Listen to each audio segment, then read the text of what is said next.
साल 2007 की बात है जब रूस के सत्यायरा माइना गांव में आर्कियोलॉजिस्ट खुदाई कर रहे थे। खुदाई करते वक्त आर्कियोलॉजिस्ट के पैरों तले जमीन तब खिसक गई जब उन्हें खुदाई में भगवान विष्णु की मूर्ति मिली थी। इस मूर्ति की कार्बन डेटिंग करवाई गई तो पता चला कि मूर्ति 7 से 10वीं शताब्दी की है। लेकिन यह पहला किस्सा नहीं है। इसके बाद इससे पहले भी कई बार रशिया में आर्कियोलॉजिस्ट को खुदाई के वक्त हिंदू देवी देवताओं की मूर्तियां मिल चुकी हैं।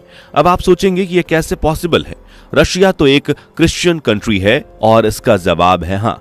रशिया बेशक एक ईसाई देश है लेकिन हमेशा से ऐसा नहीं था।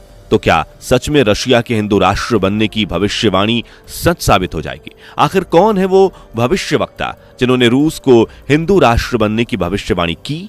क्या है रूस का असली सच? अगर आप भी जानना चाहते हैं वीडियो में लास्ट तक बने रहिएगा। दोस्तों, हिंदू या सनातन धर्म आज दुनिया भर में तेजी से फैल रहा है और इसके पीछे की वजह है सनातन धर्म के प्रिंसिपल्स जो कभी भी लोगों को असत्य, झूठ और कपट की राह से दूर सत्य, कर्म, कर्तव्य की राह पर चलने को प्रेरित करते हैं। सनातन धर्म एक दूसरे के साथ भाईचारे की भावना के साथ रहना सिखाता है। चाहे कोई भी किसी धर्म का क्यों ना हो, उसका सम्मान करना सिखाता है। यही कारण है कि आज दुनिया भर में सनातन कल्चर और धर्म की जड़ें मजबूत हो रही हैं। फिर चाहे वो इंडोनेशिया जैसे मुस्लिम देश हो या फिर रशिया जैसे ईसाई देश। जी हाँ दोस्तों, रशिया जहां मेजॉरिटी ऑफ पीपल ईसाई धर्म को फॉलो करते हैं, लेकिन अब देश में रूसी हिंदू वैष्णव पॉपुलेशन की आबादी बढ़ रही है। मौजूदा समय में रशिया में कुल 1,40,000 हिंदू रहते हैं जो कुल आबादी का 0.1% के लगभग है। लेकिन शायद आप नहीं जानते कि आज से सदियों पहले यहां 100% लोग सनातन धर्म से जुड़े हुए थे। जी हां दोस्तों, लेकिन इसका प्रमाण जानने से पहले जरा वीडियो को लाइक और चैनल को सब्सक्राइब कर लीजिए। आज से 1000 साल पहले रशिया को देखें तो हमें ईसाई धर्म के बारे में ही देखने, सुनने और पढ़ने को मिलता है। यानी आज से 1000 सालों से रशिया एक क्रिश्चियन देश है, जबकि 1000 सालों से पहले का रशियन इतिहास खंगाला जाए तो हमें वहां ईसाई धर्म से जुड़े कोई सबूत नजर नहीं आते, क्योंकि उस रोज रशिया में कोई क्रिश्चियन नहीं था। आज से हजारों साल पहले रशिया में आर्यंस रहा करते थे जो अपने आप को स्लेवरी आर्यंस कहते थे और ये नेचर की पूजा किया करते थे, ठीक वैसे ही जैसे आज हिंदू लोग करते हैं। नेचर्स की इसी पूजा को आज हम प्रकृति पूजा के रूप में जानते हैं और प्रकृति पुजारियों के लिए हवा, वायु, जल, अग्नि सहित नेचर में होने वाली हर छोटी बड़ी एक्टिविटी पूजनीय होती है। प्राचीन रशियंस यानी वो आर्यंस जो वहां रहते थे वो हिंदुओं की तरह ही प्रकृति की पूजा करते थे, जैसे आग, हवा, पानी और पेड़ों की पूजा किया करते थे।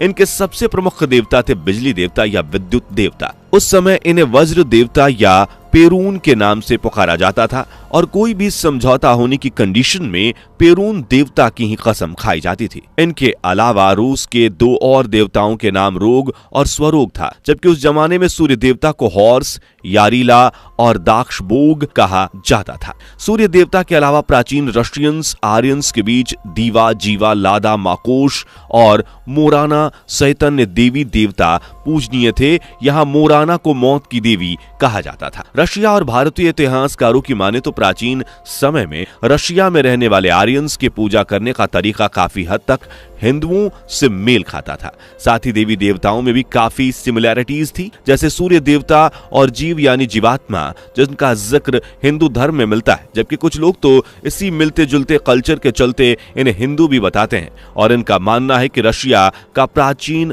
धर्म काफी हद तक मेल खाता है। इसके अलावा रशियन भाषा भी कहीं ना कहीं ये प्रूफ करती है कि ये पहले हिंदुओं का ही सिक्का यहाँ चलता था, क्योंकि रशियन भाषा में आज 2000 से ज्यादा शब्द ऐसे हैं जो संस्कृत से उठाए गए हैं। वहीं कई स्लैविक भाषा के शब्द भी संस्कृत से मेल खाते हैं। जैसे संस्कृत में मुक्ति को मोक्ष कहा जाता है, जबकि स्लैविक लैंग्वेज में ये हो जाती है मुकोशा, जबकि हमारा स्वर्ग इनकी भाषा में स्वरोग होता है। इनके अलावा रशियंस आर्यंस स्वस्तिक के चिन्ह को भी काफी शुभ मानते थे, ठीक वैसे ही जैसे हिंदू मानते हैं। रशियंस आर्यंस स्वस्तिक के चिन्ह की पूजा भी करते थे। साथ ही रशियन आर्यंस के अपने वेद भी थे। जी हाँ दोस्तों, सनातन धर्म में वेद जो जीवन का सही मार्ग बताते हैं, वैसे ही रशियन इतिहास के मुताबिक रशियन आर्यंस के भी वेद थे जो उन्हें भी जिंदगी जीने का असली तरीका बताते थे। इन्हीं में से एक वेद है सर्बिया, जिसे रशिया का तीसरा प्रमुख वेद माना जाता था। इस वेद को ध्यान से पढ़े तो हमें यहाँ हिंदू और हिंदू कुश का जिक्र देखने को मिलता है। हालांकि बदलते समय के साथ साथ रशिया के वैदिक धर्म का पतन हो गया, जिस वजह से पुजारी और दूसरे धर्म गुरुओं ने रशिया को मनमाने ढंग से चलाना शुरू कर दिया। ऐसी ही 10वीं शताब्दी आई और रूस पर व्लादिमीर महान का कब्जा हो गया। 10वीं शताब्दी के अंत तक उन्होंने रशियन आर्यंस को देवी देवताओं की पूजा छोड़कर किसी एक धर्म को और किसी एक ईश्वर को अपनाने को कहा।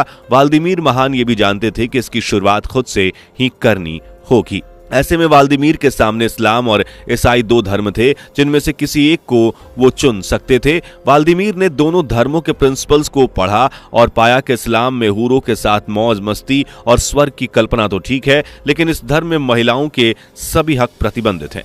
शराब सहित कई दूसरी चीजों पर भी पूरी तरह से बैन लगाया गया है। इसके अलावा व्लादिमीर महान को खतने की प्रथा भी कुछ खास रास नहीं आई, इसलिए उन्होंने इस्लाम को कबूल ना करके ईसाई धर्म को कबूल कर लिया, जिसमें किसी भी तरह की पाबंदी का जिक्र नहीं किया गया है। अब ईसाई धर्म को स्वीकार करने के बाद व्लादिमीर महान ने अपनी जनता से भी इस धर्म को स्वीकार करने के लिए कहा।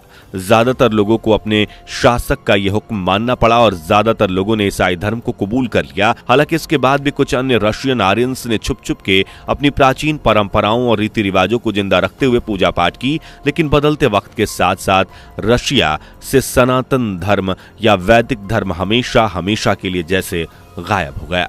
लेकिन इसके सबूत आज भी आर्कियोलॉजिस्ट को खुदाई के दौरान मिलते रहते हैं, जिसका एक उदाहरण हम आपको ऊपर ही दे चुके हैं। जब 2007 में आर्कियोलॉजिस्ट की टीम को वहां पे एक विष्णु जी की मूर्ति मिली। इसके बाद भी कई लकड़ी और पत्थरों से बनी मूर्तियों को रूस में खोद कर निकाला गया। वहीं साल 2010 में आर्कियोलॉजिस्ट की टीम ने खुदाई में कोई मूर्ति नहीं बल्कि आज से करीब 4000 वर्ष पुरानी आर्यन सिटी ही खोद कर निकाली। जी हाँ दोस्तों, 2010 में जब रशिया में आर्कियोलॉजिस्ट की टीम खुदाई शुरू कर रही थी तो उन्होंने पूरी की पूरी आर्यन सिटी को ही खोज निकाला। माना जाता है कि यह शहर 4000 साल पुराना है। यहाँ सिक्के, अंगूठी, बर्तन, मूर्तियां और स्वस्तिक चिन्ह सहित कई प्रमाण मिलते हैं जो इस ओर इशारा करते हैं कि रशिया में पहले हिंदुओं का निवास हुआ करता था। शायद यही कारण है कि कई भविष्यवक्ता रूस को आने वाले समय में हिंदू राष्ट्र बनाने की भविष्यवाणी करते हैं। इसका उदाहरण है भविष्य मलिका पुराण। इस पुस्तक को आज से 600 साल पहले अच्युतानंद महाराज ने लिखा था। इस पुस्तक में लिखा गया था कि 2029 से 2030 या इसके कुछ साल बाद ही पूरा का पूरा रशिया कृष्ण भक्ति में डूब जाएगा और यह देश पूरी तरह से एक सनातन यानी हिंदू कंट्री बन जाएगा। और कहीं ना कहीं इसके सबूत भी देखने मिलने शुरू हो गए हैं। दरअसल दोस्तों, 10वीं शताब्दी से लगातार क्रिश्चियनिटी को फॉलो कर रहे रशिया में अब तेजी से सनातन के प्रति झुकाव देखने को मिल रहा है। देश की आबादी के बीच हिंदू धर्म तेजी से फैल रहा है। यही वजह है कि रशिया की कुल आबादी में वैष्णव हिंदू की पॉपुलेशन लगातार बढ़ती ही जा रही है। रशिया में आज लोग कृष्ण भक्ति में डूबे देखे जा सकते हैं। जगह जगह भजन कीर्तन लोगों की पसंद बनती जा रही है। जहां पहले गिरजाघर के लोग दुआ करते थे, वहीं आज हरे कृष्णा का जाप किया जा रहा है। रशिया में आप महिलाओं को पारंपरिक सनातनी कपड़े जैसे बदन पर साड़ी, माथे पर चंदन का टीका, बालों में गजरा जैसी चीजों को लगाकर कृष्ण भक्ति की थाप पर झूमते हुए नजर आ सकते हैं। हाल ही के दिनों में ऐसे कई नामी रशियंस को देखा गया है जिन्होंने क्रिश्चियनिटी को छोड़कर सनातन धर्म को अपनाया है। इन्हीं में से एक है रूस के एंटोन एंड्रीव, जो रूस की क्लिनिकल साइकोलॉजिस्ट हैं और मई 2023 में इन्होंने ईसाई धर्म को छोड़कर हिंदू धर्म को अपनाया है। सनातन धर्म अपनाते ही उन्होंने अपना नाम एंटोन से बदलकर अनंतानंदनाथ कर लिया है और वाराणसी के शिवाला स्थित वाग्योग चेतना पीठम में पूरे अनुष्ठान के साथ सनातन धर्म को कबूल किया है। इसी तरह अनेकों रशियंस ने हाल ही में सनातन धर्म को अपनाया है और फिलहाल भी ये सिलसिला जारी है। और अगर यूं ही चलता रहा तो अच्युतानंद महाराज की भविष्यवाणी सही साबित होने से कोई रोक नहीं सकता। वैसे दोस्तों, आपको क्या लगता है, ये भविष्यवाणी सही साबित होगी या फिर सिर्फ कहानी ही बनकर रह जाएगी? अपनी राय नीचे कॉमेंट करके जरूर बताएं। वीडियो पसंद आई हो तो लाइक शेयर करके चैनल को सब्सक्राइब कर ले। साथ ही चैनल से पहली बार जुड़े हैं तो लाइक, शेयर और सब्सक्राइब करना बिल्कुल ना भूलें। दोस्तों, आपके स्क्रीन पर 2 और वीडियो दिख रही हैं, जिसे देखने के लिए आप स्क्रीन पर क्लिक करें। दोनों देखिएगा, बहुत अच्छी वीडियो बनी है।